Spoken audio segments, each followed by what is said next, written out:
The following is a presentation of the St. Louis Chess Club. Players from 14 nations converge in St. Louis as USChessChamps.com presents the third annual Spring Chess Classic.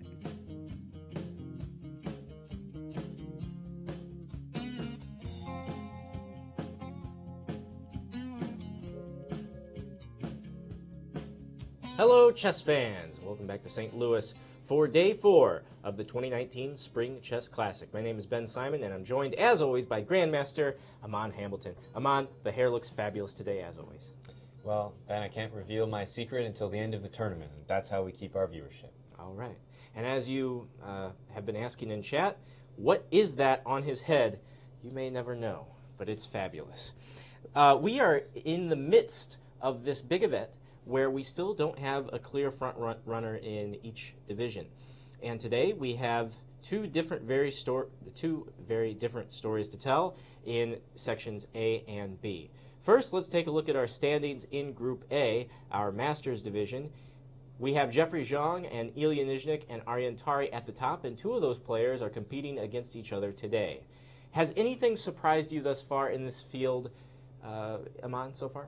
Well, I don't know if it's surprising, but you definitely see the youth at the top of the table and the seasoned vets near the bottom, just to start off.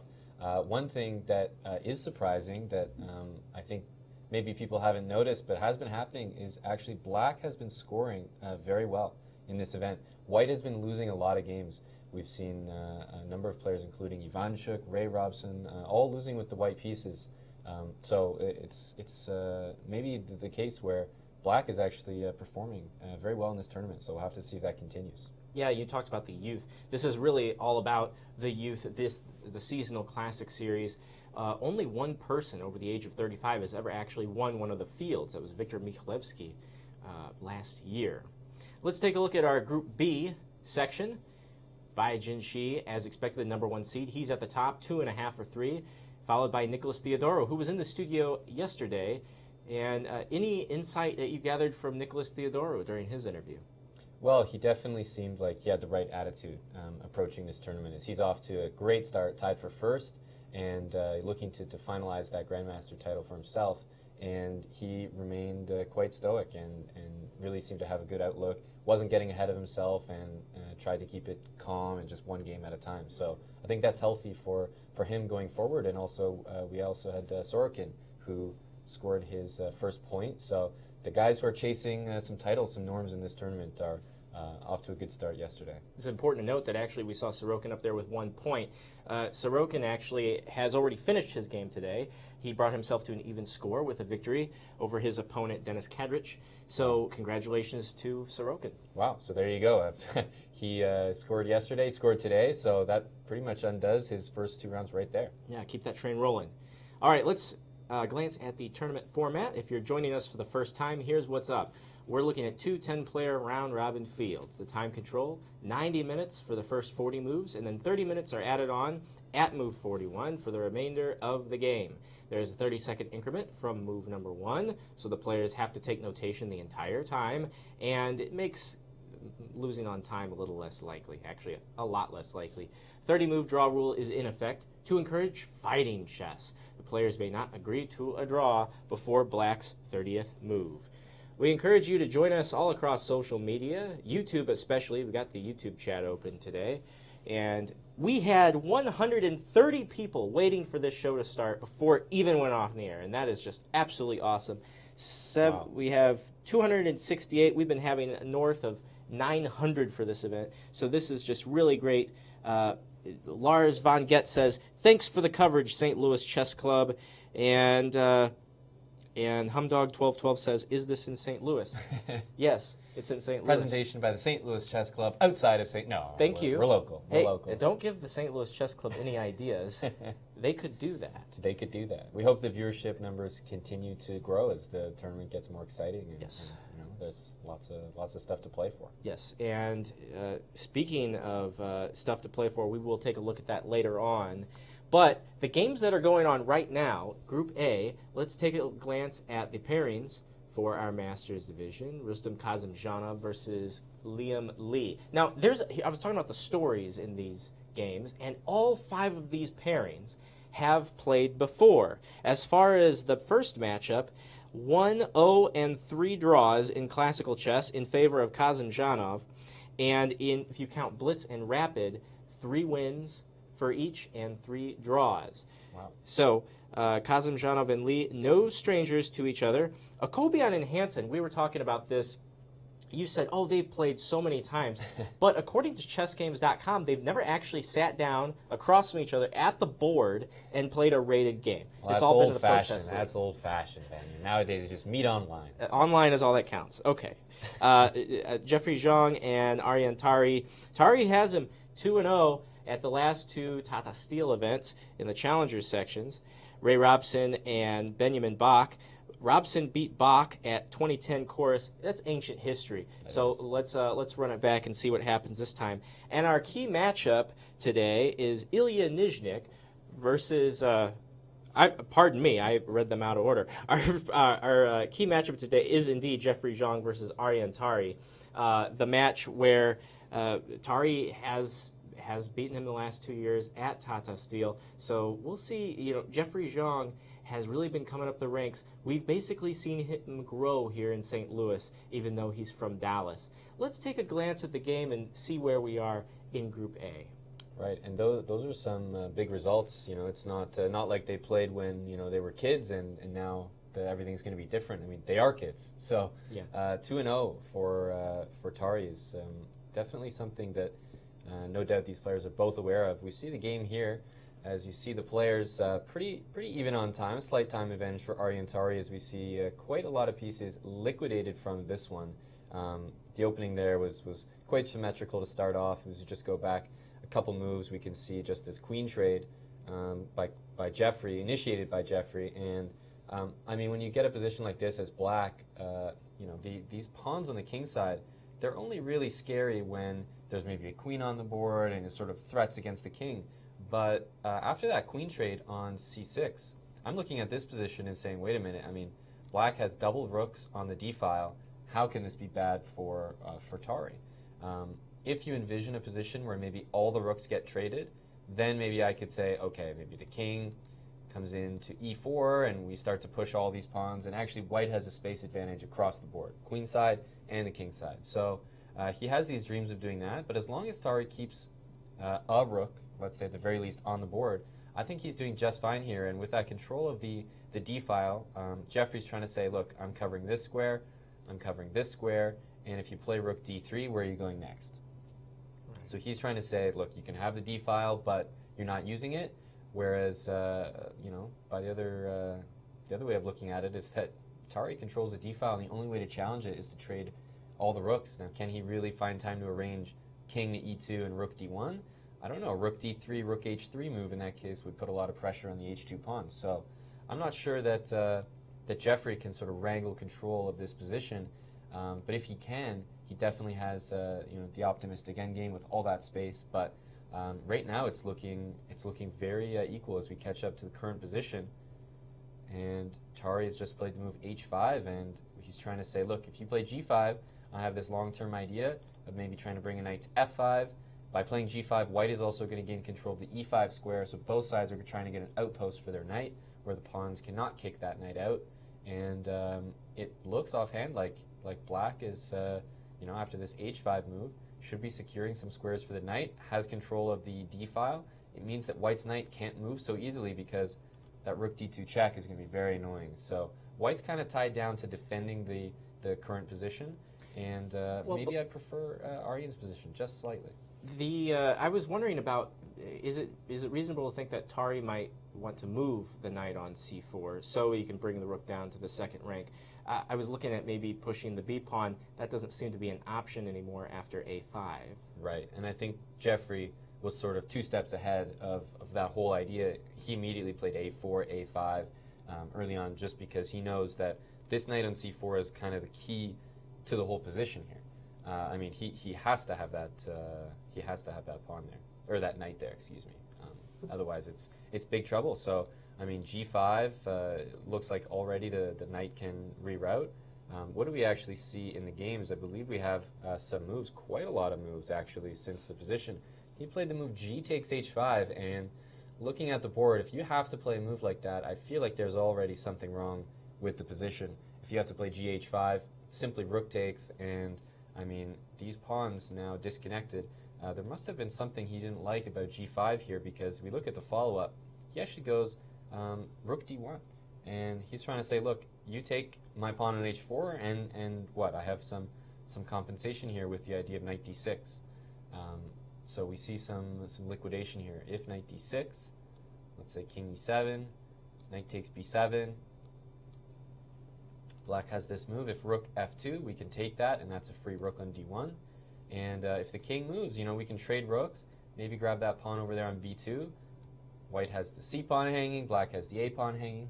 This line goes pretty far down, and we might see quite a lot of simplifications here. But I can't see Tari ending up on the worst side of this, as he's just taken on H4, and you always have this check on H2 in the back pocket. Right.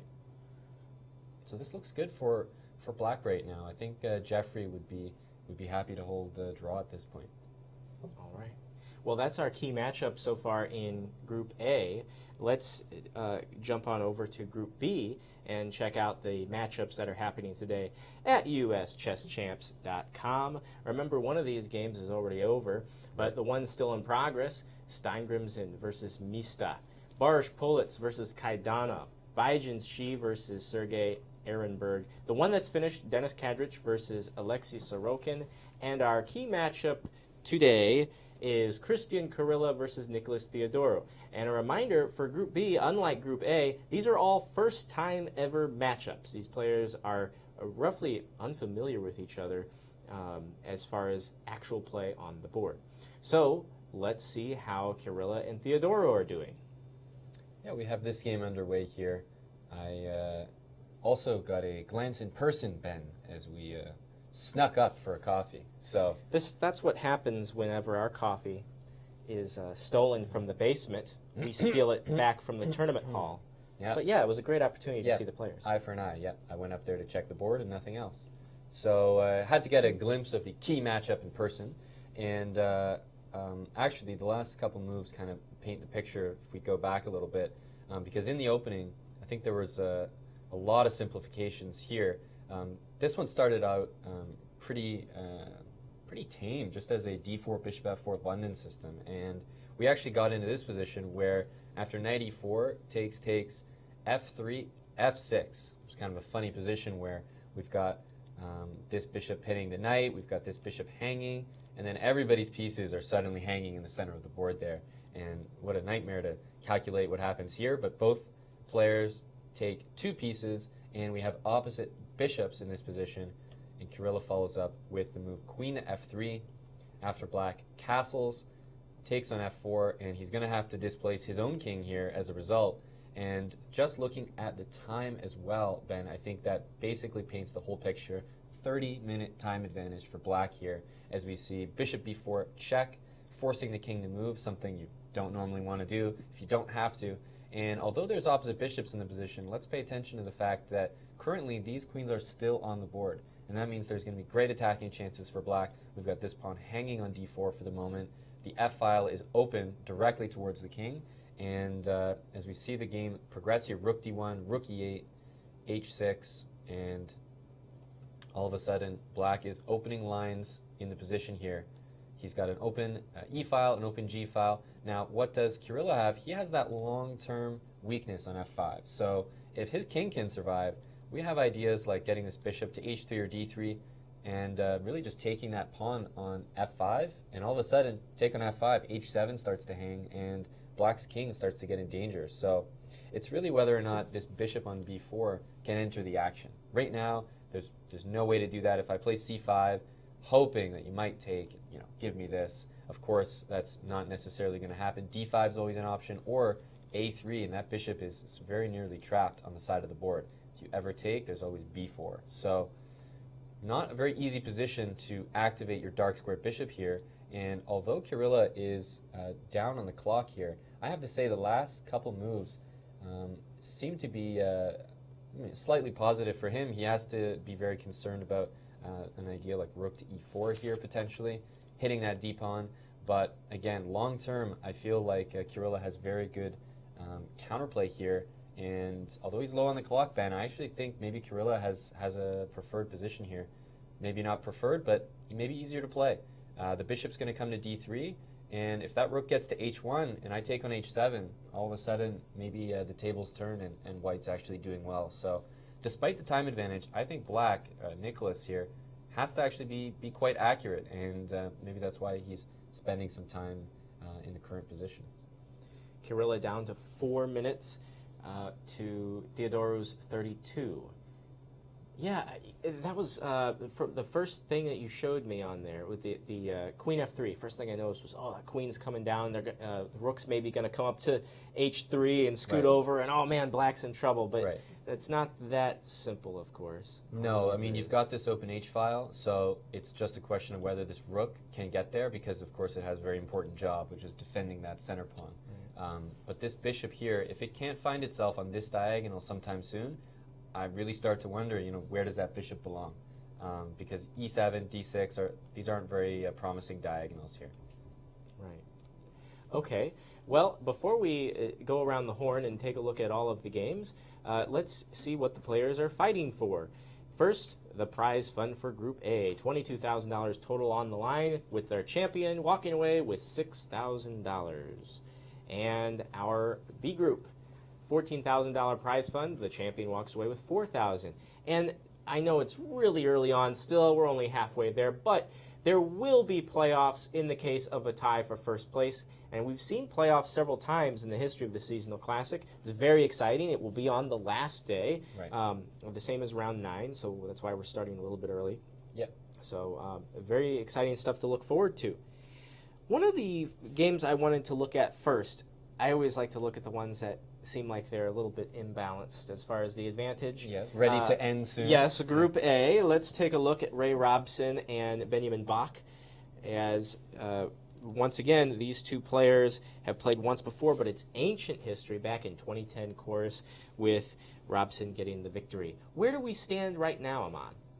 Well, Benjamin Bach, I'm not sure if he's still standing at all in this current position. He's down a piece, but he's definitely got compensation here in the form of these two pawns here. I have to say that I feel like long term this might be winning for white, but it's not going to be easy. Now, one of the things to keep in mind, and this might seem like really far off, but it's what these players are probably considering at the moment, is that this bishop and this pawn do not work well together on the h8 square. So in the event that certain pawns get liquidated, you can't rely on that bishop and h-pawn working together in the long term down the h-file. So the pawn structure is shattered here for white on the king side, which means that black has easy targets like rook b4, trying to take this pawn. You're going to try to hang on to these pawns as long as possible here if you're black. Try to survive, but I mean he's down 20 minutes on the clock. However, for Benjamin here, the moves are actually quite easy. You're down a piece, you're pretty much just shuffling, defending your pawns, nothing special. Whereas Ray Robson is going to see what his technique is capable of here. It was actually Ilya Nizhnik who came in for an interview and was really touting Ray's endgame knowledge and how he was really aware of whether a certain position was winning or drawing. So maybe Ray has already seen a similar type of position, and these do happen a lot in studies and things that players might be practicing, where you have a bishop versus a lot of pawns, and those can often be very, very tough to convert. So we'll see if Ray knows anything about this endgame, but even if it's a draw, of course, he's gonna try to win this. Now, in this particular situation, I know that the white bishop is under attack. It needs to be defended or moved, but we're about to see the kings come into this game, wouldn't you say? Oh yeah, no, this is a fully fledged endgame. We're going to see black try to target the f4 pawn while he can. Probably arrange his pawns either h5 like that, or maybe f5, g6, h7. Target the f4 pawn. Try to trade as many pawns as he can. That would be ideal for Benjamin here. And if you can, for example, give away all 5 of black's pawns for just the 3 pawns from white, we would have the classic rook and bishop against rook endgame. Technically, it's a draw, and he's still going to play that on, try to win it, as a lot of players manage to do. But Benjamin has a lot of drawing outs here that he can try to access. So I don't think this is a clear win, and in fact, I don't even know if it's actually winning, but definitely the only winning chances are in Ray's court here. Over in Group B, he had in Steingrimson versus Alexander Mista. We have Iceland versus Poland. Look at those bishops, those black bishops right there, buzzing down. They look deadly. Am I right, Aman? Am I right? Please say I'm right. Well, in comparison to the white bishops, they certainly do. Yes. I would say you are correct, sir. Yes. Ben Fine. Oops, not Ben Feingold. Wrong Ben. Well, he's usually correct. Ben Steingold. Knight d5 here doesn't work because your queen is hanging. Why is a knight on b3 attacked by a pawn? Someone tell me that. If I play pawn takes, what is the big idea coming from Poland here? I'm going to take back, be down one full entire piece momentarily. I mean, how many times do you actually, like, let's say, attack the knight and have the guy go to the square you just moved from? It's very strange. You attack the knight, you expect him to go back. And then, you know, if he did go back here, Ben, I would have to blunt your bishops. Maybe move like knight d5. And this is a position that really starts to look good for white. This is a classic type of Maroczy bind. These bishops don't look good when they have nothing to attack and when there's a knight sitting in their face. So this really creative move, knight b3, prevents this whole idea. So if I take pawn takes, the rook's under attack. Now we're kind of forced here to play the move rook c1 because any other move drops that knight with devastating effect. Oh, so rook c1 is forced, but then we have to see what is Alexander Mista intending here. There's a couple moves to consider. First of all, sometimes you have an idea like b2, and then if I take, let's say you're walking into this pin, and I could play rook takes here, and we could try to say, okay, look, this knight is pinned. Maybe I'm going to win the knight next. But after rook e3, I don't know, bishop d4, rook c8 are both moves to pressure that knight. One of those moves is probably going to work, but I'm just not sure if it's enough. You know, that knight on c3 can be defended, even though it's weird. Bishop e1, white's working hard to defend that knight, but he is hanging on to it. So that's an idea. Of course, the other idea is to just simply take that pawn straight away. Rook takes, and maintain this pawn and say, look, the idea is simply b2. Rook comes down to a1, and these bishops are basically non-participants in the whole attack. As you mentioned, those bishops, well, they're extremely good now, and they're helping escort that pawn all the way down the board. Shades of the game yesterday that we saw that pawn sneak all the way to c7 against Mista himself, and now he's thinking, well, let me get one of those and see how it works. You mentioned the situation where the queen is pinned, or the knight is pinned, the queen's on b2. Right. And everything is just, white's pieces are now just defending everything. Let's say like do you this. Do you think white can really hold that up? I mean, it seems kind of iffy to me. After the rook e3, bishop d4. Rook e3. So here we would have a choice whether I want to start with rook c8 or not. Now I was thinking bishop d4 is also an idea, and if rook d3, we could take, and you know, I could go here, I could go here. Either way, the problem is I'm going to put my queen here, and although it's not pretty, I've got 3 pieces defending, and your bishop's on a light square, so you just can't add any more firepower to the c3 square. So in a position like this, we would certainly be able to hold it. And if you don't play bishop d4 and you just go here, you're threatening to take this. First of all, bishop e1, again, not pretty, but we do have enough pieces defending, and that bishop on e6 can't add anything to the attack. So while it doesn't look pretty, it's quite possible that white can sit here and hold it and sort of squirm out eventually, which is why I wasn't thinking that maybe that was black's best option. Maybe just rook takes c4 and sort of keep this pawn instead of sacrificing it. Well, I know that the players have just almost blitzed out several moves. I saw them in the camera. Where are we at now in the position? Yeah, we're actually right on that line. Takes, and again, why are we taking here? Because there's still that bishop takes c3 move maintained in the position. There's also this pawn just hanging, and if you don't take it, you're going to have to take it later. Otherwise, I'm just crashing through, taking everything. So it's kind of like his hand is forced here. Captures, and we do see that line. Rook takes c4. He's not going for b2 because it did look to me like white can hang on there. So this looks very good for Alexander Mista. Offhand, it looks like these bishops are not participating, and I feel like black is crashing through successfully here. That pawn is going to be escorted with rook a1 coming, the loose knight on c3, and the two bishops helping that pawn become a queen. And I think Mista might win a game in sacrificial fashion with a pawn almost on the 7th, 8th rank, just like his last round defeat. So, learning from your mistakes, Ben. Well, and those are amongst the prettiest ways to win games, wouldn't you say? Absolutely. The most satisfying. Most satisfying. Okay, I want to take a look at Group A, Liam Lee as black against Rustam Kazimjanov. This is the former FIDE world champion, Kazimjanov, against the man who, actually, in St. Louis, we first heard of him as an alternate. A lot of people don't know this. He was an alternate for the very first Sinkfield Cup. Thankfully, we didn't have to call upon his services, but this guy is world class right now. So let's see what's happening here. Well, no surprise if you take a look at the pawn structure that we see in this opening right here. A lot of players would be able to identify that this is actually from a Berlin. And it was Kazimjanov who played into a Berlin against Eric Hansen earlier, and they had a draw in their game. So this is not the first time that Kazimjanov has pulled out the Berlin as a weapon. So he's going to do it again. He's down 33 minutes here in the current position, and I have to say, with these loose knights on the 4th rank, with that double isolated pawn structure on the h-file, these are not dangerous pawns. Sometimes you can have double pawns, that's fine.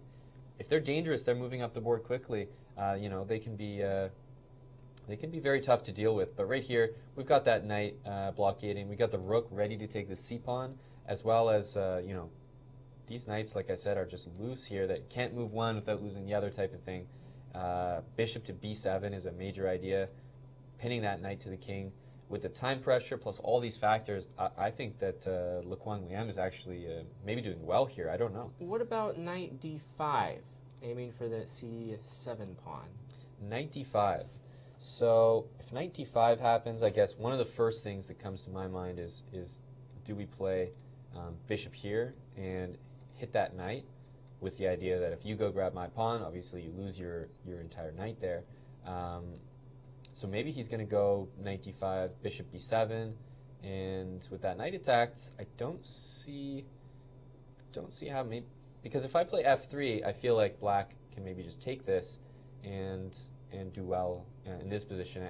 Pawns look like they're about equal. We got 2 extra pawns over here for black, and the 2 extra pawns for white are kind of sitting on the h-file. So I think I prefer black in that position. Now, here though, and by the way, we do see knight d5 on the board, so this is actually what Le Quang Liam has to deal with at the moment. Bishop b7 does look like one of the better moves. Let's say if knight c3, there's always f5, and you're just pinned to the king. So I feel like bishop b7 is my just gut reaction to that, but he's got a lot of time to think here, and he does not have to rush into bishop b7 here when potentially there is another move on the board. Rook takes c4, for example. Knight takes c7. Then you have ideas like maybe bishop b7 now, hitting that knight, forcing f3, and ideas like maybe rook down to c2, take b2. I feel like there's a lot of forcing options for black that he's definitely considering here, especially when he knows that Rustam probably just doesn't have enough time to necessarily calculate everything to the end right now. Well, this just looks really good for Liam Lee. Does Kazimjanov have anything? Well, I think that the reason that I'm so confident for black is because aesthetically or visually, these pawns don't look like they're going anywhere, and it's tough to sort of maintain the position when you've got these threats to deal with. You're losing a pawn, rook c2. Objectively, I actually think it might not be that bad for white, for Kazimjanov here, but when I factor in all the small advantages for black, like the time situation and just how easy it is to play, I do feel like black is the one playing for something here. And Le Quang Liam is having a think here, but feels like a very comfortable position to think in, where you're not that concerned about some of the options here. They all look very decent for black. Bishop b7 as well as rook takes c4. Seems like black is doing well here. All right. Well, let's move on. And in Group A, we have the all-Ukraine matchup. Ilya Nizhnik versus Vasily Ivanchuk, the legend. We've got a knight each and a rook each, and 2 passed pawns on A and B. Yeah, what do we have here? I mean, this position is completely liquidated. I would take Nizhnik. Well, again, it's almost like there's a formula for these games in the A group. One player may be slightly better, the other player 30 minutes down on time. I mean, it's like they're all agreeing to play a certain way. When you have a slightly worse position, you also have to be down 30 minutes. I think it's a requirement here in the A group. So is this really that bad, though? Of course, I'm kind of just jabbing there because, for example, King G1 has just been played. Rook check can be played. This king probably have to go to F2. And then if rook check again, this king has to go to G1 or F1. Let's say we go to F1 with the idea here that I could play knight E1. Even in this case, you have to look at that knight on G2, and it is such a bad piece. It can't move anywhere. If you play knight E1 without me checking you, I have maybe knight E3 coming in the position. The H2 pawn hangs. So I feel like this is that type of position where the counterplay from black is going to be more than enough to deal with these pawns. I'm not concerned about these passed pawns going up the board here. If you ever play A4, there's always rook A2, and you're just covering that pawn long term. The knight stops the B pawn from moving, and this knight really has trouble joining the action, Ben. So I'm actually not concerned here for Vasily. There's 9 moves till time control. He's got 2 minutes, but I think it's generally very easy to play with the black pieces here. So I'm not that concerned, but with time situation, maybe that sparks Ilya to play in a certain way where he might play like knight E1, give up a pawn, try to get these pawns going, knight D3, B4. But to me, it's just not enough, and I think Ivanchuk's got more than enough compensation here for the 1 pawn that he's down. Well, thank you for clearing that up. Actually, yeah, I was like, man, Nizhnik's got this. Pass pawns, right? It's a Pass clear pawns. win. 2 connected Clear pass win. pawns. Right. You don't see those guys not do well very often, but I'm really scared here with the king cut off by the rook and the fact that this knight can bounce around, even just the idea of advancing some pawns or getting the king into the action. I feel like Ivanchuk is not terribly concerned here. Rook on the 7th is pretty good here. Yeah, both the guys got it, but the difference actually is that if this pawn on F7 was on F5, I'd be a lot more concerned for black because then I'm actually cut off, which is what we have for white. So vice versa, if that pawn was on F2, then we see actually it's totally different, Ben. I could play H4, I could play knight E3, knight F4, so many different ways to get my knight into the action, a shelter for my king. But because I've got that F4 pawn pushed, which, was just a product of the position, I think that was moved much earlier in the game. It's just unfortunate the king's cut off, and I don't think Ivanchuk's that concerned. What move has he just played? He's just played the move rook to B2. Why is that so powerful? Well, nice connected pawns there, Mr. Ben, but you can't move them. And if you can't move them, they're not very useful. They look nice, though. They look nice, Yeah. Yeah, they look nice. So there you go. I think Ivanchuk is comfortable here, and sometimes, God forbid, it can actually be difficult to play with the white pieces here because those 2 pawns can't move at all, and you feel like your knight can't move. You feel like the knight's getting in. It's dangerous. So I don't think Nizhnik is looking at this position and saying, oh, should be totally winning, but it's very difficult. I think he's actually erring on the side of, okay, this is quite equal, and maybe I even also have to be careful. All right. Well, I like this hop-skip pattern we have going here, so let's go over to Group B. Baijin Shi against Sergei Ehrenberg. The Chinese player Bai is here in St. Louis for the first time. That's one of the good things about these classic events. Sergei Ehrenberg, no stranger to St. Louis whatsoever, formerly of Israel. He's been playing in U.S. championships. I think he played in 2 of them starting in 2013. Okay, what's going on in this game? Well, I see the formula being followed here. White is slightly better, and black's down 30 minutes on the clock, so seems accurate. Basically, that's my blanket statement for every single game in this tournament. A and B groups.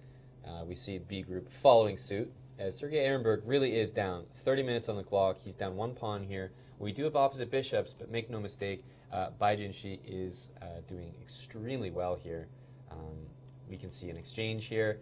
Now, Ehrenberg, of course, is going to be looking to hold a draw here, but I think he's got his work cut out for him. I'm willing to say that I think Baijin Shi is just completely winning in this position here, Ben. You got that pawn loose. On G4, there's always ideas like knight to F4.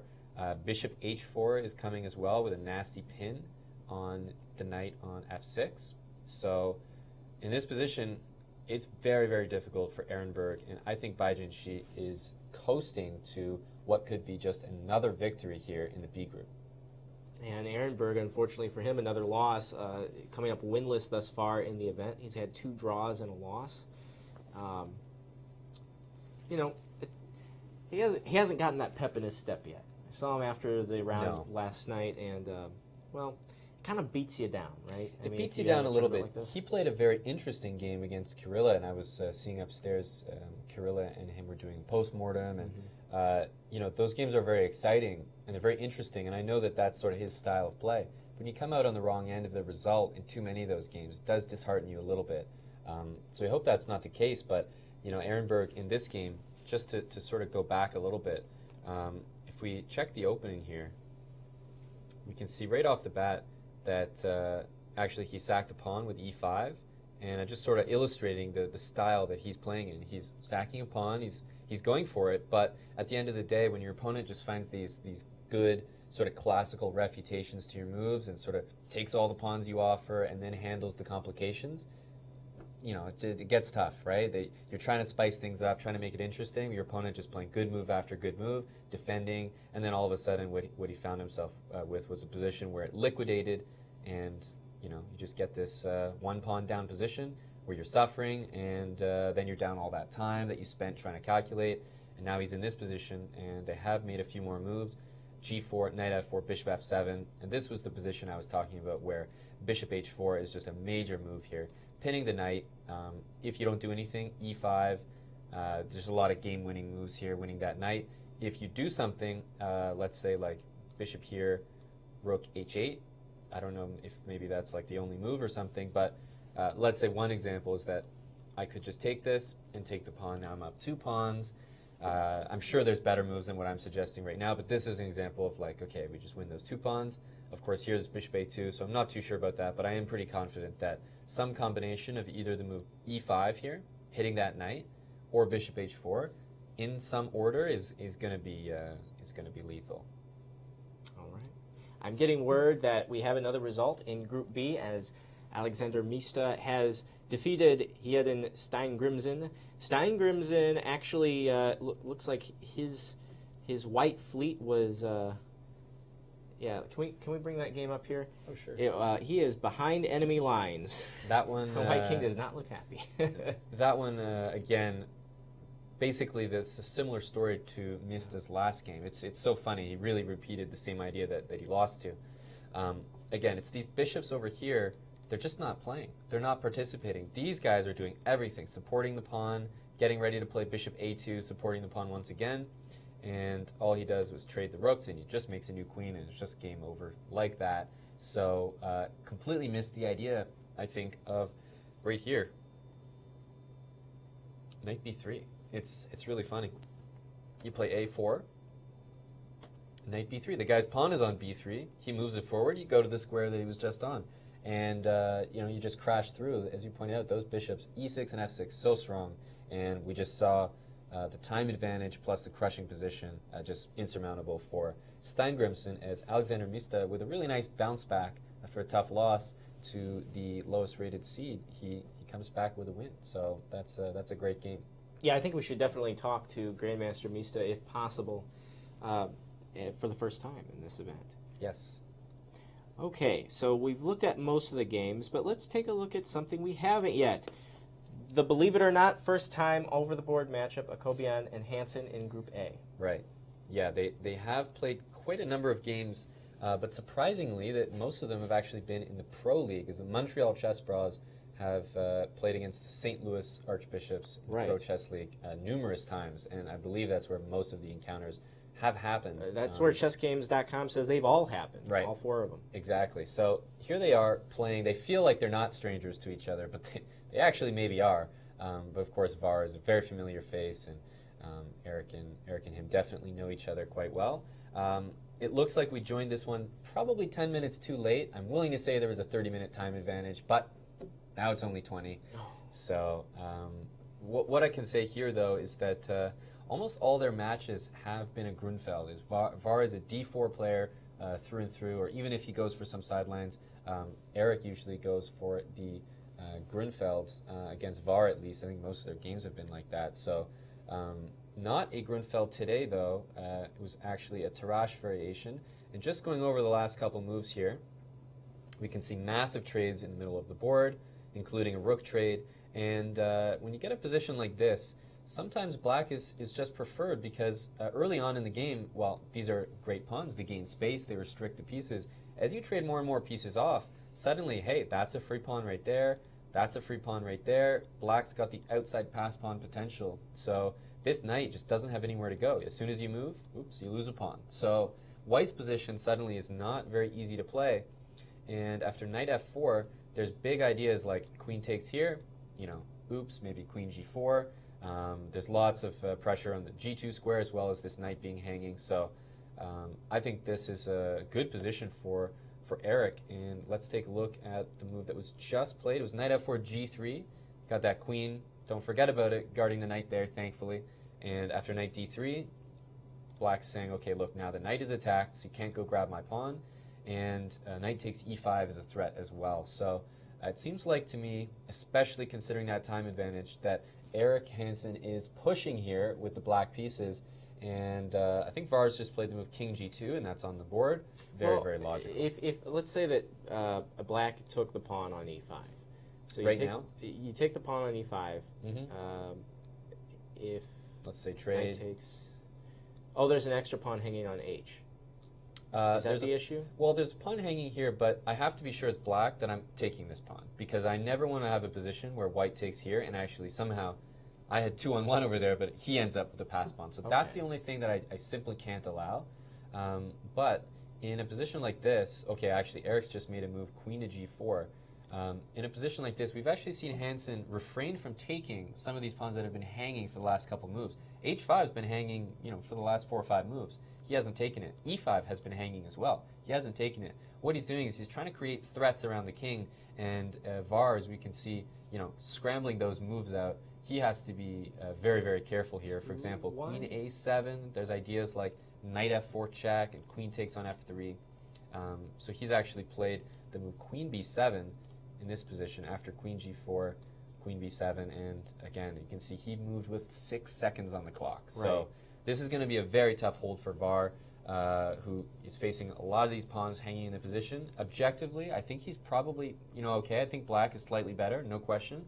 But because of the time and because of the pressure that Hansen can put on white's position, sort of carefree, you know, he doesn't have to make good moves. He can make any moves as long as he has a threat. I think that black is really preferred here because of that. For those of you wondering why you saw Var's time tick down to 1 second and then up to 36 seconds, well, there's a few seconds margin of error with these digital clocks, and also with each move, the players will get 30 seconds added onto their clocks. That's what we mean when we say a 30-second increment. Well, your choice, Aman. Go to whatever game you want, because our interview is here, and we're going to have Alexander Mista in the studio in just a moment. Fantastic. All right. Well, yeah, you can see the game here.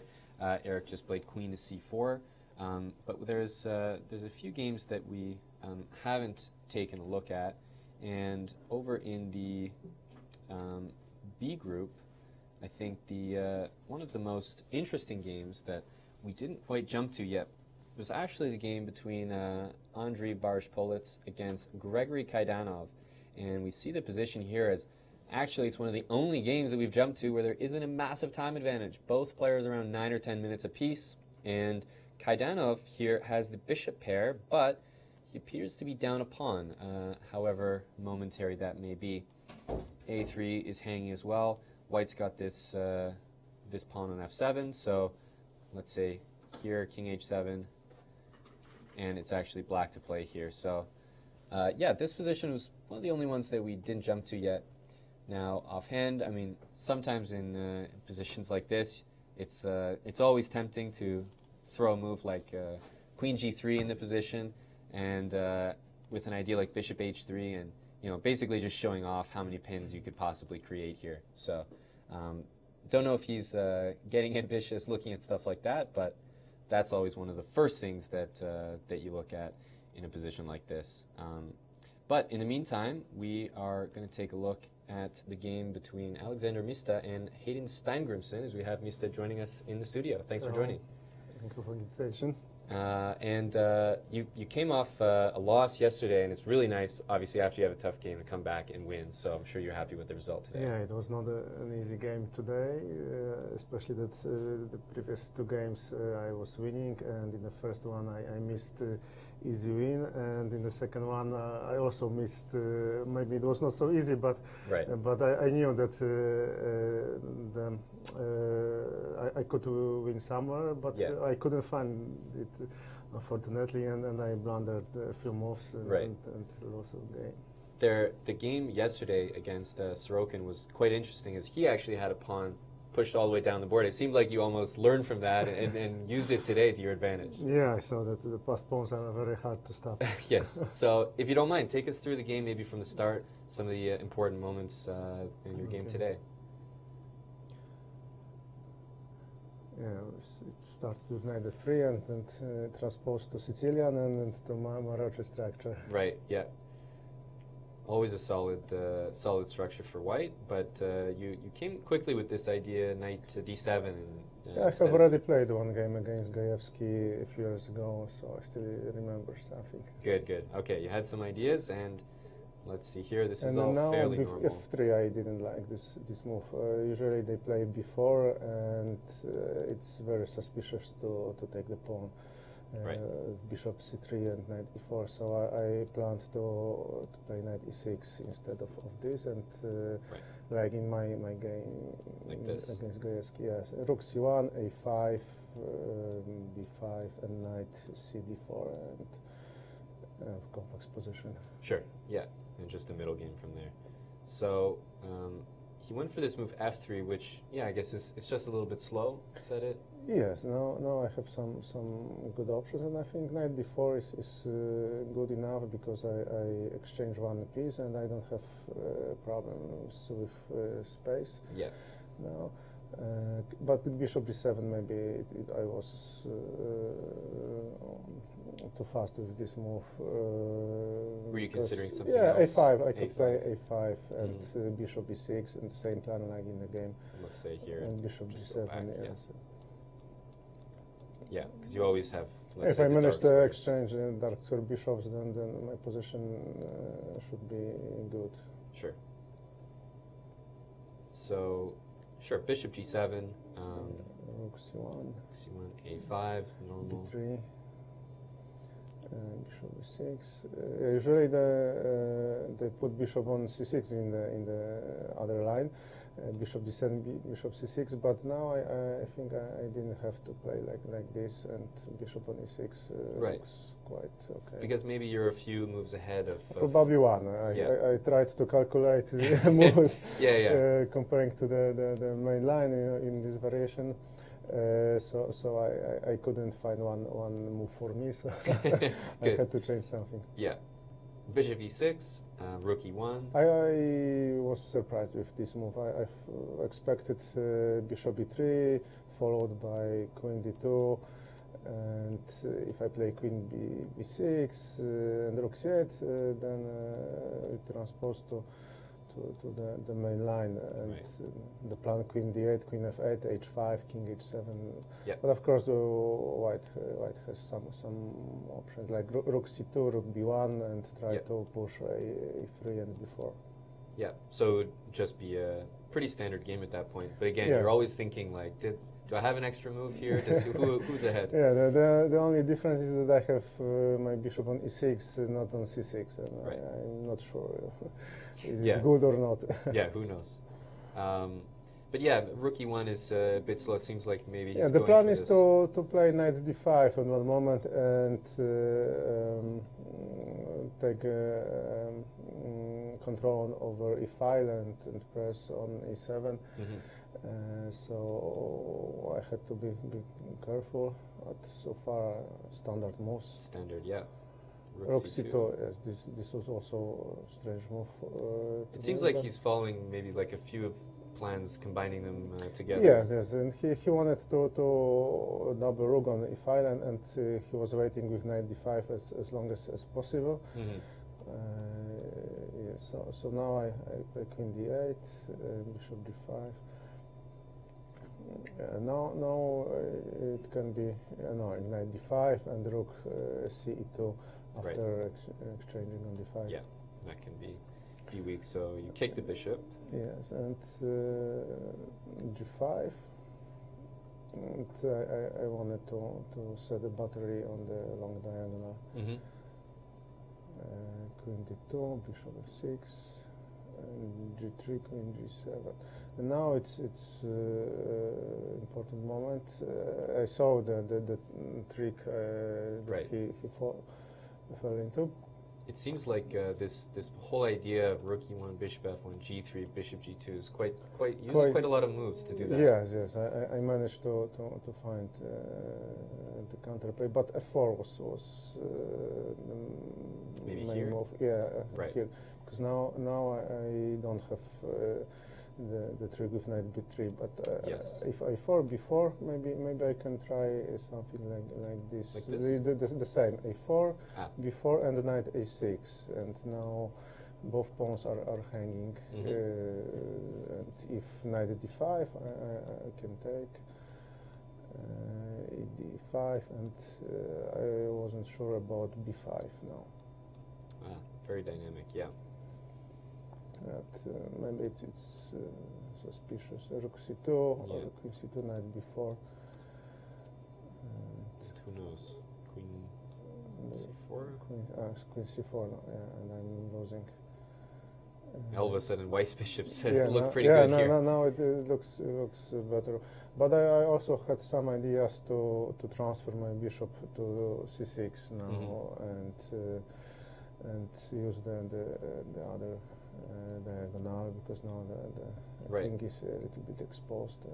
I think it's clear though that the bishop probably belongs on Yeah, f1. but without a4, yeah, just Right. to keep the tension, and maybe go bishop d7 and bishop c6, and maybe I don't have to take on d5, Mhm.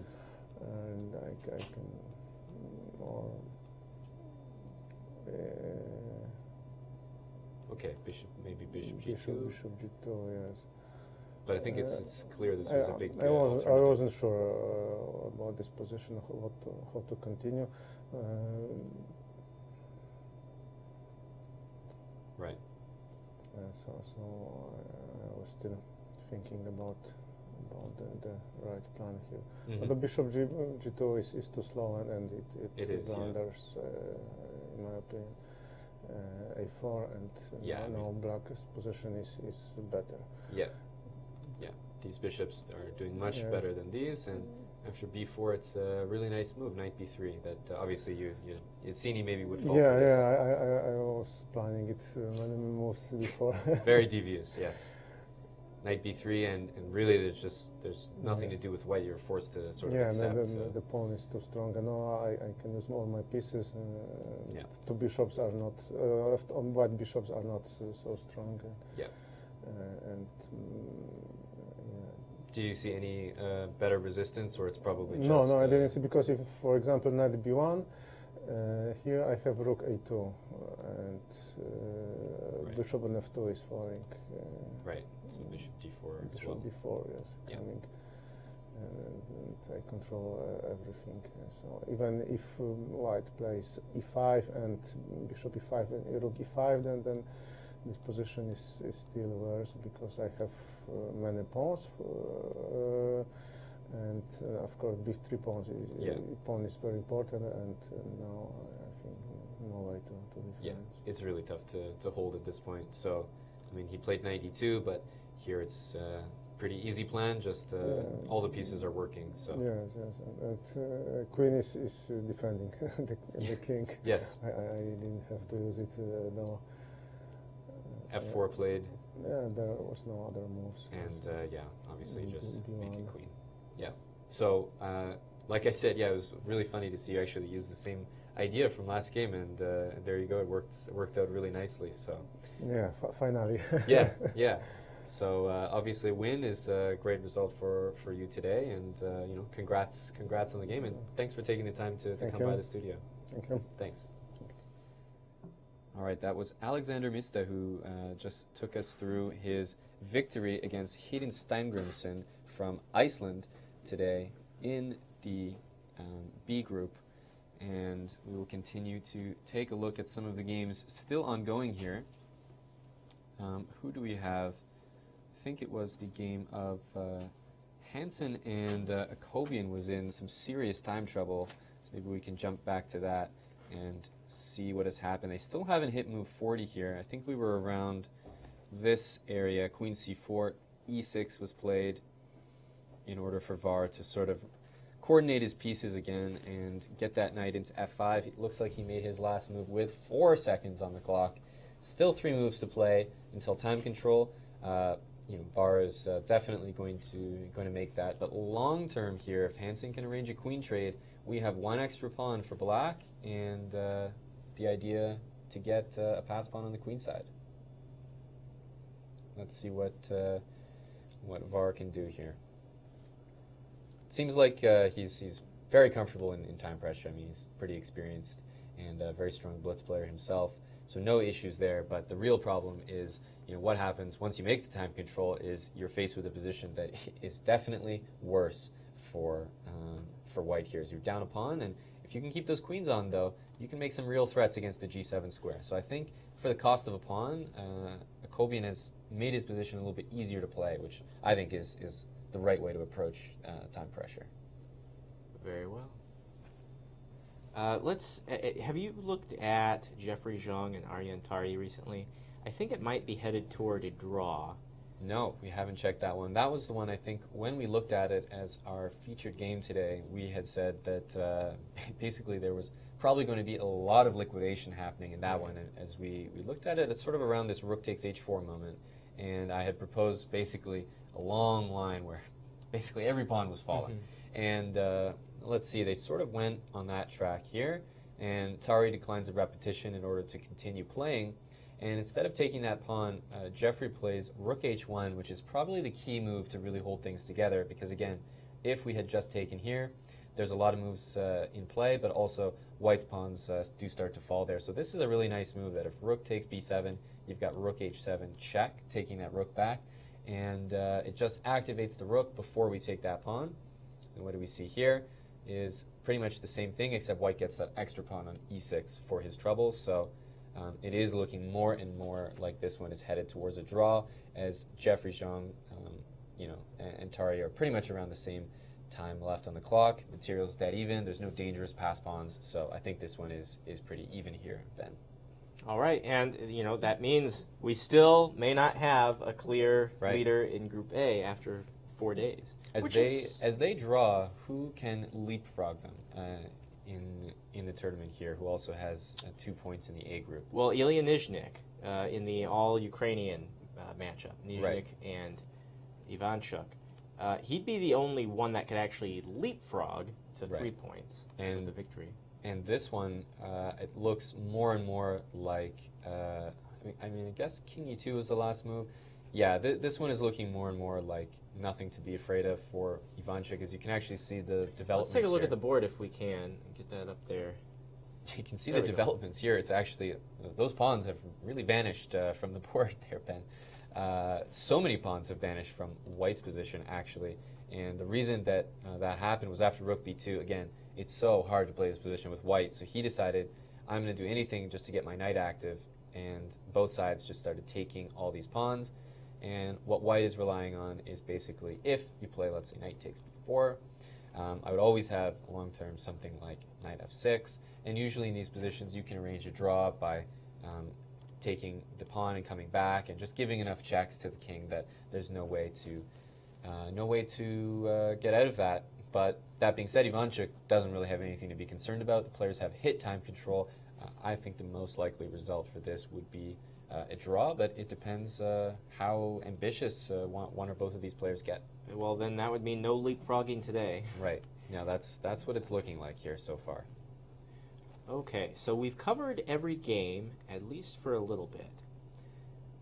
Yes. Can we check back in? with Kazimjanov. I'm sorry. Okay, Kazimjanov and Liam Lee. Let's take a look. I understand they're about to draw. They're repeating.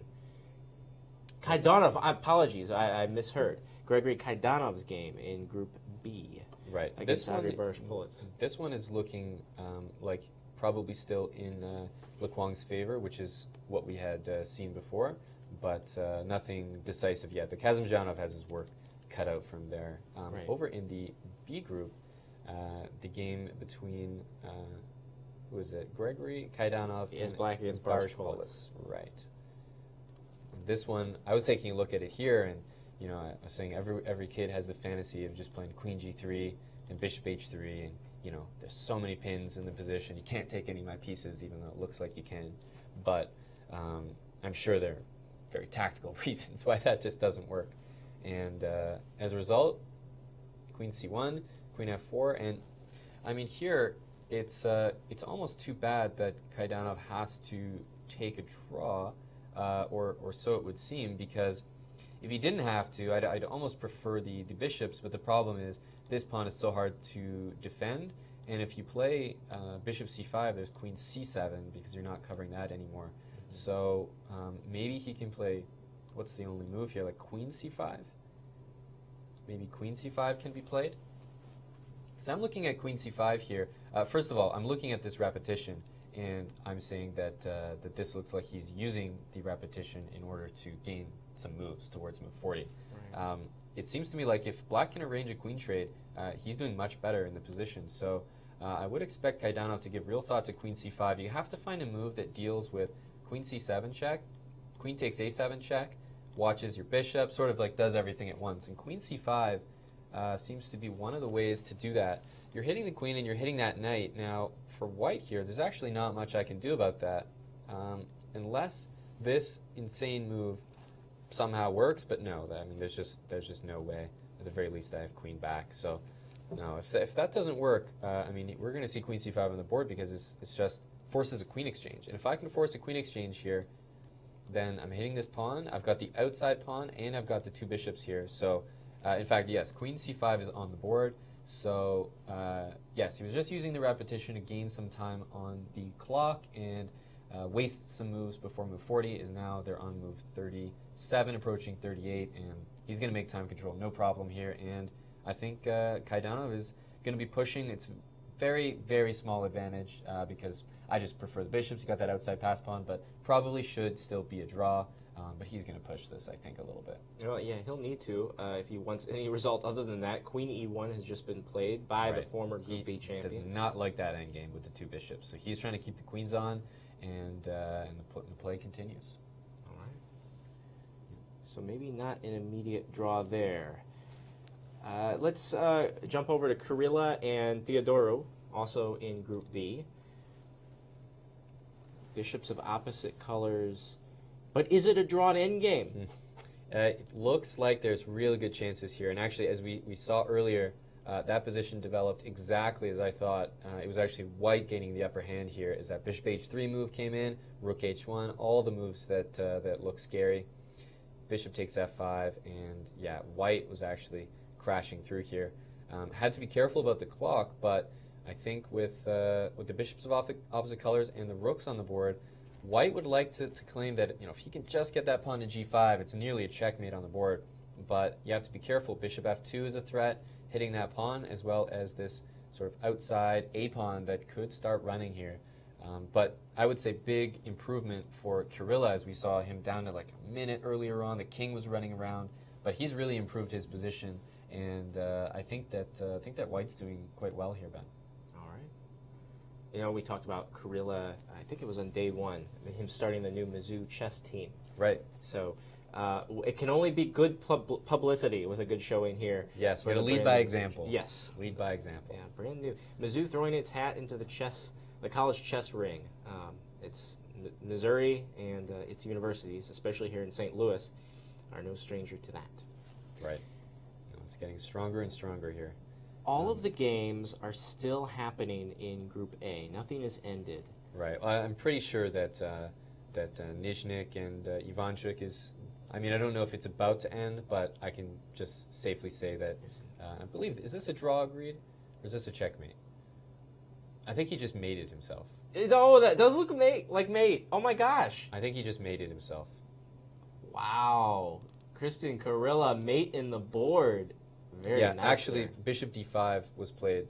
Rook takes b3. King h5 was played because it's actually just rook f7 mate. So while it's not mate on the board here, it is game over, and it was unstoppable mate right now. After king h5, taking away the last square for the king, you had to play king f5, rook f7. If bishop f6, we're going to see g4 takes, and hey, that's a free bishop and a game over. So Karilla bounces back here with a win. He takes out the leader of Group B and puts a nick in Nicholas Theodora's armor there. The position looked really tough as he got in time pressure.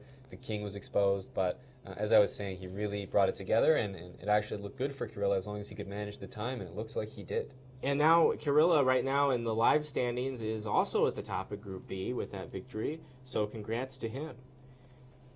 Baijin Shi versus Sergei Ehrenberg. Group B action. Baijin Shi is now rolling. Is he rolling? Let's take a look. I think he's good. He went for f4, and the only important question is actually bishop g6. Now, essentially, if I can play f5 here as white, game over. No questions asked. King f4, these pawns roll. The only question I have is about bishop g6. If I can sort of establish some sort of light square blockade, is my only hope here. The first move that comes to mind is maybe e6 by white. Maybe we want to just run that pawn, get it all the way to e7, bring the rook down. The other idea is rook to d6. So what happens after this? Can we prevent the move f5 from happening? That's the real question. I don't think so. That rook might be coming to f6. Depends where the king goes, but there's rook d7 if king g7 as well. A lot of pawns are falling, and it's actually played on the board, bishop g6. I think it's the only realistic sort of human try here. You have to stop those pawns, and we're going to see Baijin Shi probably just maybe sink into a bit of calculation, bit of thought here, but I think he knows that this position is winning for white, and with a little technique here, whether it's rook d6 and rook f6, or maybe e6 on the board, I'm sure that there's a way for white to just crash through here. I would feel confident playing this against Sergei Ehrenberg, and I'm the 1400 in the room. I'm feeling really good about this position for Baijin Shi. Right, if it's got your approval there, Ben, I mean, I think that's going through That's his head. the index we're working with here, Well, okay? I'm sure Baijin Shi is scratching his head right now. He's like, what would Ben say? What would Ben Simon say about this position right here? That's right. Yeah, There that's exactly it. That move right there. He's got it. All thanks to you, he played an even stronger move, which I am probably Okay, so bishop takes f5. embarrassed not to have suggested, but f5 is actually a simpler version of absolutely everything that I was discussing. Rook and f2? if you can't prevent f5 by even attacking the square, then you're just toast. Yeah. Here takes rook f2. There's nothing more. There's nothing more to this one. And if you don't take, then your move bishop g6 is even worse. So we'll actually probably see, honestly, resignation just on the board there. There's no playing on from this. All right. Nizhnik and Ivanchuk have drawn their game, as That makes sense. we speculated. Yeah. So it looks like in the B group, there's the Kaidanov game, who he decided to play on instead of repeating. And Karilla has defeated Theodoro, as we saw, so only 2 games left. Oh, yeah, 2 games left here. Yep, so this game is probably going to end, and then there'll just be Kaidanov's game left, but I think we'll probably see a resignation on this board any second here, as he's faced with f5 on the board. You just played a move that looked like it stopped f5. So when you leave the board, you clear your head, okay, let me see if I can draw this. You come back and f5's sitting there. No, you just got to throw in the towel here. There's nothing to do. Right. Ray Robson and Benjamin Bach. That is the one that interests me right now in Group A. Yep, this one is this is the one where you've got the bishop against the pawns, and long-term Ray is going to try to convert this. Benjamin is trying to hold steady here. He's gotten rid of the f-pawn. Now, what also has to happen is he needs to get rid of this pawn, because depending on where this pawn is, Ben, there's also certain positions where let's imagine that all 4 of these pawns disappear in exchange for the f-pawn. If this pawn is up on like h5, you can actually put your king on h8, and even that position is a draw. Rook, bishop, and pawn against the rook. If that pawn is too far up the board, it's actually a draw there as well. But if the pawn sits on h3, I actually saw Anish Giri convert an endgame like that against his countryman, Jordan van Foreest. The pawn on h3, bishop, and rook against the black rook, and that one was winning. So it really depends how far up the board this pawn gets, but no doubt these players are trying to access those sort of index of maybe studies or anything that they've seen before where they can definitively say, this position is a draw, this position is a win, and try to convert it to those more familiar patterns. I understand that we have the Count, Grandmaster Christian Carilla, ready for an interview, so I will be back after that. Awesome. And in the meantime, there's still this game between Hansen and Akobian taking place in the A group, and it looks like the worst is over for Varujan Akobian, who has survived the time pressure. They've just hit move 40. That was move 40 for white. Queen d5, and then a5 played by Eric. So this position we have on the board here. Eric's just played the move a5. Now, it's a little tough to get these pawns going, but what he would like to do in a lot of positions is see if he can organize a queen trade. Now, Akobian's position, I think, has improved tremendously from the time scramble that he was in earlier, where right now we see his piece is pinned, so that's why f7 is not hanging just yet. However, he has sort of improved the activity of his pieces here at the price of a pawn, and what it looked like earlier was that that Akobian was maybe going to go down even based on the time pressure and the threats that Hansen was able to create against the king there. So actually Akobian seems to have done quite well to survive till here. What he needs to be careful of is potentially a queen trade. Queen trade in the position, maybe Eric is able to use this outside pass pawn potential and grind down a long endgame ahead. But like I said, I think that the worst is over for Var, who has hit move 40, and this looks promising for him. But in the meantime, we are joined by Grandmaster Christian Carilla. Welcome to the studio, first time. Hello, good to see you. Yeah. You just came off a win against Nicholas Theodore, who was leading the B group, so he was off to a tremendous start, and you took down the leader in a game that looked like at the start your king was going for a jog. Yeah, I have no idea what was happening. To be honest, we played some very enterprising chess from the beginning. It looked like you know, he started off with this maneuver knight c6, knight e7, which I've never seen in my life. Right. It looked so tame at the start, just a London system, but right. Then the fireworks started. So if you wouldn't mind, take I us did through. the London system for you. Oh, thank you. Just for me, guys. I know you're an expert. You know, we've been looking at this London system together a little bit. Yeah. You know, so I'm trying to emulate Mr. Hambleton. Right. Some of the greatest talents of today's generation. But yes, this started off as a London system. You with the white pieces. So well, what he did generally you does. think of the opening? He generally does g6. Okay. So this is why I played the London, because generally he likes to go into the King's Indian structures. He puts the pawn on g6, and if he goes g6, probably I will go knight c3, and then we get. He's forced to play d5, almost forced to play d5. If he allows me to go e4, then white has a very nice position, and. I was just trying to get him out of his usual play. You know, I was trying to get the structures that don't necessarily apply to his repertoire. Mm-hmm. Right, and most G6 players, whether you want to play a King's Indian or something, you're not used to. They love to keep the pawn on d6 and play e5 at some point. Right. So okay, I mean he played e6, right. Which I more or less expected on some degree. E3 and now knight c6. Yeah, I've never seen this in my life, obviously. So now like, both of you guys were out there. Yeah. So I went knight f3, knight e7, and now obviously he wants to put the knight on g6. Right. So I decided to have some fun with it and play h4. Right. Not h3, but h4, and now we got a very fun-looking position. Well, the thing is, if he goes knight g6, I'm planning to go bishop g5, and then h6. I take on f6, and then h5. and then his position is a little bit packed on the king side. You Right. know? Yeah. His knight has to go back, then I can go e4 at some point. I don't Sure. even have to go e4, but Yeah. knight c3, e4 at some point. It just seems like he needs another at least 3 moves to get his pieces out. Right. It felt just dangerous for him. Yep. So he decided to go b6, makes a lot of sense. B6. c4, bishop b7, knight c3, so far so good. Knight f5, again, the same idea. If he goes knight g6, I go bishop g5. Yeah. What I do? H5. I think he wanted to go knight h5. I'm not 100% sure, so Okay. that's why I played h5. For example, if I go something like bishop d3, I wasn't 100% sure how the position is after knight h5 because, okay, bishop h2, he can take on h4, I Yeah. think. So I think I'm losing my bishop at least. Mhm. Maybe it was still fine just to leave the bishop on f4, but it seemed like maybe h5 looks threatening, and at least Right. maybe he's gonna get scared. Right. Get something out of it. Right. Bishop d6.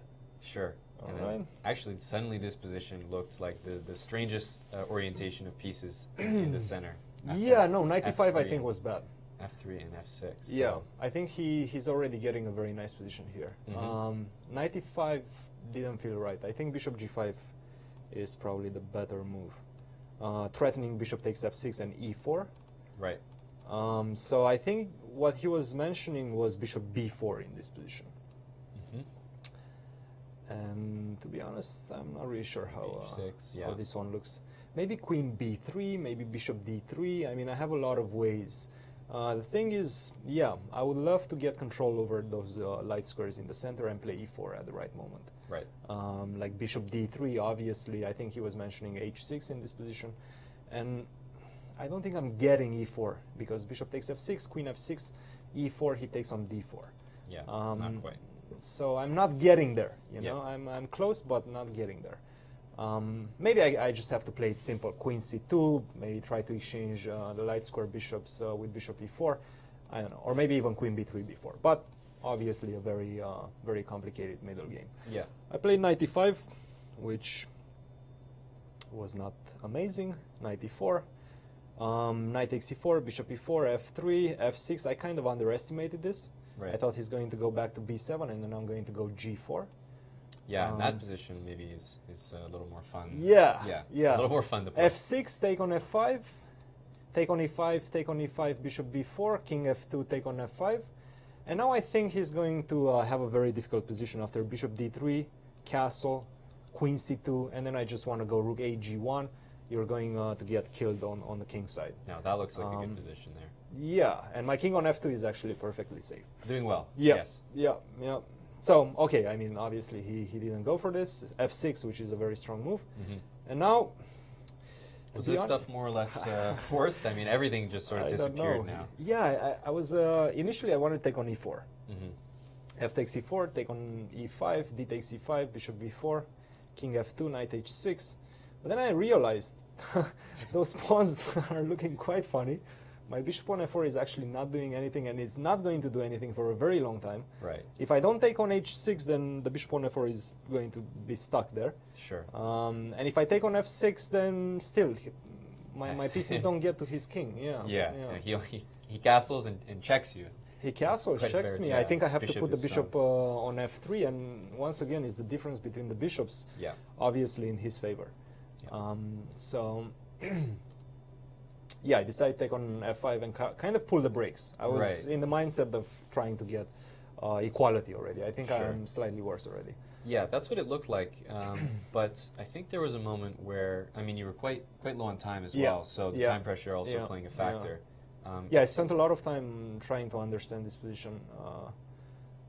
E4 was an idea, queen f3 was an idea, h6 was an idea with the queen on d1. Right. Tried to give the check on h5.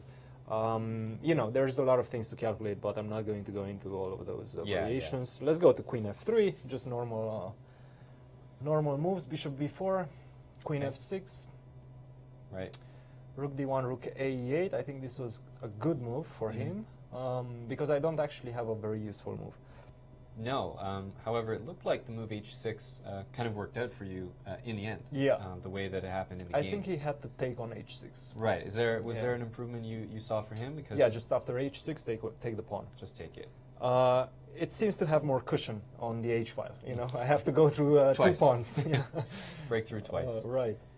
And he can always defend that one, maybe even with king g7 at the right moment, rook f7, bishop f8, potentially. I mean, the pawn on the dark square, I think it's much more safe than on the light square. Right. It actually seemed in the game like this bishop on b4 needed a home. Like Yeah. it didn't have a place to go, so maybe here bishop f8 actually it has somewhere to go. G7 Yeah, he wants to put it on the long diagonal and, Right. and annoy my d4 pawn, because if I go d5, then I weaken my position Right. tremendously. Right. So I'm not sure. I think after taking on h6, maybe I would have taken on e6. Right, here and But here. still, queen takes f4. I'm not really sure how to assess that endgame, because queen takes f4, I cannot take on d7 because of queen e3. Sneaky. That's a nice one. Game over. Yeah. So maybe he didn't react here because he had a lot of time as well. Yeah. In his position, so maybe just misevaluated something. Also, the queen is much better placed on f6 than on g7. Mm-hmm. So he's kind of losing on two fronts. Right. Yeah? He's Could keep both of them happy. Yeah. This way. Yeah. Um, So I think this was critical, because Yeah. right now I'm starting to attack his pawns on the light squares, and I'm not 100% sure how he defends them. Yeah, it seemed to me like after g3, I mean, the coordination is all of a sudden it's there for you, no matter how you want Yeah. to cut it. Is that this pawn is falling and h7 is weak. Well, the thing is, he's losing a pawn. For example, if he goes, I don't know, bishop d6, bishop h3, and now he doesn't have a way to defend the pawn. Yeah. Because queen g6, I go rook g5. Right. And then he has to put the queen on e6, but then I can start doing queen d3. And I think the pawn Yeah. is just falling. Yeah, no, unless there's sacrifices. I mean, the king is actually remarkably Yeah. safe on f2. Yeah. So by this moment, maybe he's already in emergency mode and has to go rook e4. Right. This was one of the moves I considered here. Rook f5. I Trying think to this is threaten. what he missed initially, but now after just rook takes d4, maybe this is the best way to go. Rook takes f8, bishop takes f8. Yeah, and the bishop can And- come to c5. Yeah, it seems like this one should get Right. equal very quickly. Maybe just b3, and then, I don't think any of the sides has anything at this point. Right. Um, Yeah, that's what it looked like. Because after bishop e7, it seemed to shift Yeah. completely. Yeah, no, after Um, bishop e7, I think the game is very close to being over, because Mhm. bishop h3, queen g6 seems to be like the only way to defend that pawn. Yep. And he missed rook h6. So bishop f6, bishop takes f5, bishop takes d4, king g2, and now rook takes f5, rook takes h7, king g8, and now rook 1 h6. Right. This is what he missed. His queen is actually trapped. Yeah. And if he takes on h7, the key is that I take, queen d3, I pin him on that diagonal, and g4 is coming, Yep. getting the rook, and the game is over. Actually, I was wondering whether this is a fortress or not. So rook f8, g4, let's say d6, actually, you don't have time for d6. Do you have time for d6, take on f5, take on b2, but I have f6. Yeah. f6. He is, doesn't have time to take the pawn on d2. if he can get the pawn, then Yeah. then there's real chances maybe for something. I think so. Maybe put the rook on f7, bishop on f6, and just stay like this. Turtle. Yeah, but f6 unfortunately. f6 is Otherwise, he has to try it with the pawn there, and then no, it's with the just pawn can't- there it can't be cannot be. enough. No, Yeah, just no. bring I'm your going to king. bring the king. Yeah, and after that, I think the end game is just. Yeah, more or all less- this stuff was actually pretty forcing, more or less, and you had solved sort of your time trouble. I mean, Yeah. when the moves are this easy to very make. easy at this point. Yeah. That was kind of a relief for me as well. Yeah, you survived the storm, and then the opposite bishop endgame. I mean, it's opposite bishops, but it should just Yeah. be completely winning. The thing is, he has to always stay connected to my g3 pawn, Right. or keep my king on the 4th rank with, Right. with his king. Yeah. If I manage to go king g5 or king f5 and start pushing my pawns, Yeah, the then game is it's- over. That's too much. So he did his best to do that. yeah, As he sort of there, he was cutting you off with the king, and then he tried to bring the rook to the 3rd rank, but then he missed king um, h5. King yeah. h5 is a really nice way to end the game there, Yeah. as you just box him in all around. Yeah, Yeah. yeah. King f5, and then of course here, bishop f6, just G4 and rook takes f6. So actually, the game really flipped around because it looked like you were in times trouble. You were scrambling, Yeah. and then all of a sudden, the opposite bishops paid off as you were delivering the attack. Yeah. I think also G3 was a pretty decent move. Yes. Yep. The G3 move. Just It securing actually everything. secures everything. It secures the king because I can always go to G2 and even H3 in some cases, and opens up this idea of bishop H3 and attack the pawn on F5 via that diagonal. Right. Because on D3, obviously my pawn on D4 is always hanging. Right. Yeah, I was saying that, Nicholas was off to a great start in the tournament, but you were able to stop the train before it got going. So obviously taking down the leader in the section and getting a win for yourself and putting the tournament back on track. Congratulations. Thank you. Thanks for joining us Thank as you, well. Aman.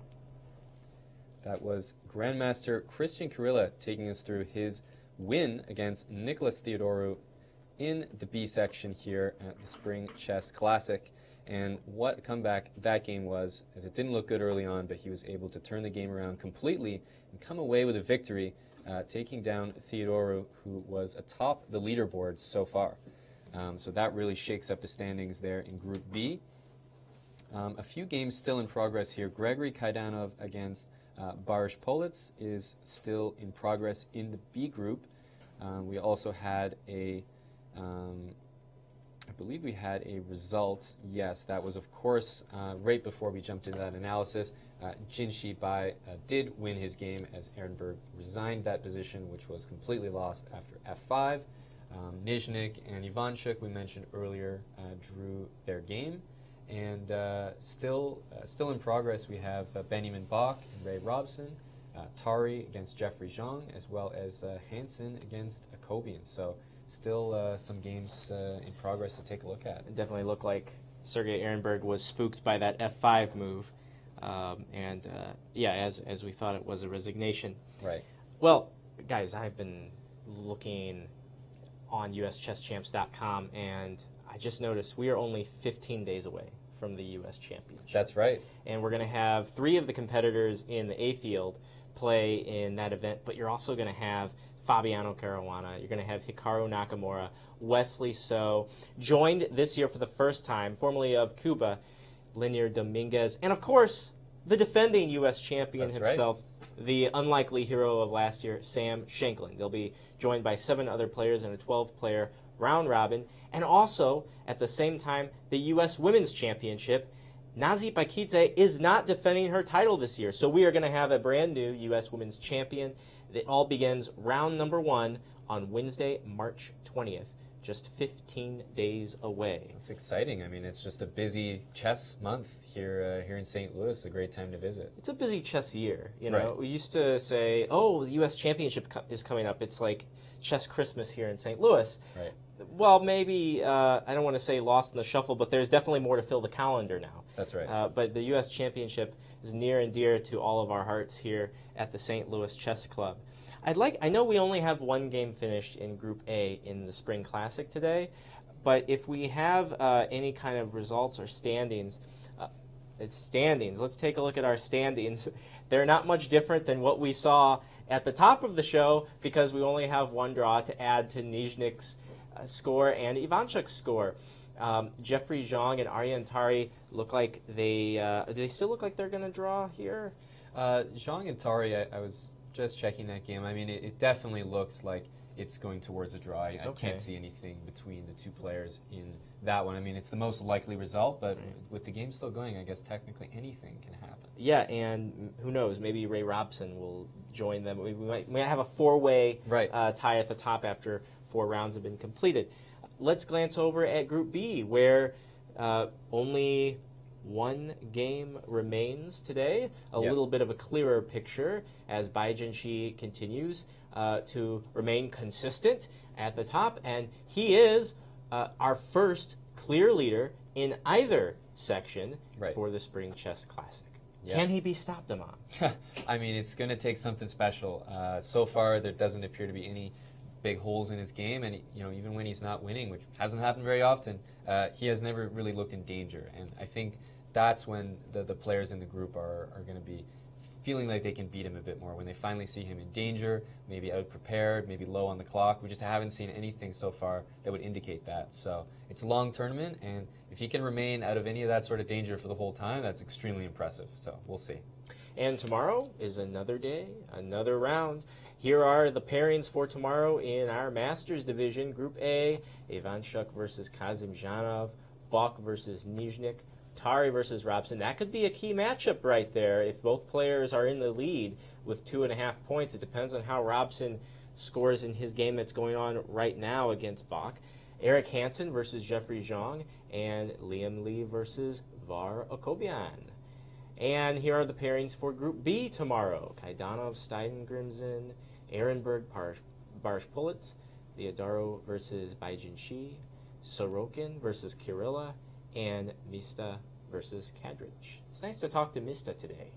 Yeah, it's nice to hear his thoughts there, and he himself was able to find the comic humor in his last loss versus today's win, which was nice to see. And yeah, he's very well spoken. It's nice to hear from him. And we hope that you join us again tomorrow, same time, same place. 3:30 p.m. Central is when the show starts, but 1 p.m. Central is when the games start, and you can see it all as it happens at uschesschamps.com. The show was produced by the world's greatest production B team. Tammy Hyde is streaming the show. Danny Machuca is your technical director. Isaac Schrantz is audio and graphics. And my name is Ben Simon, and he's the guy with the purple hair, the chess bra, one of them. I don't want to reserve that name exclusively for you. No disrespect to Eric Hansen or anybody else. Right. But one of them. Just 50%. Grandmaster Aman Hambleton. And until tomorrow, we say so long from the Show Me State. This has been a presentation of the St. Louis Chess Club.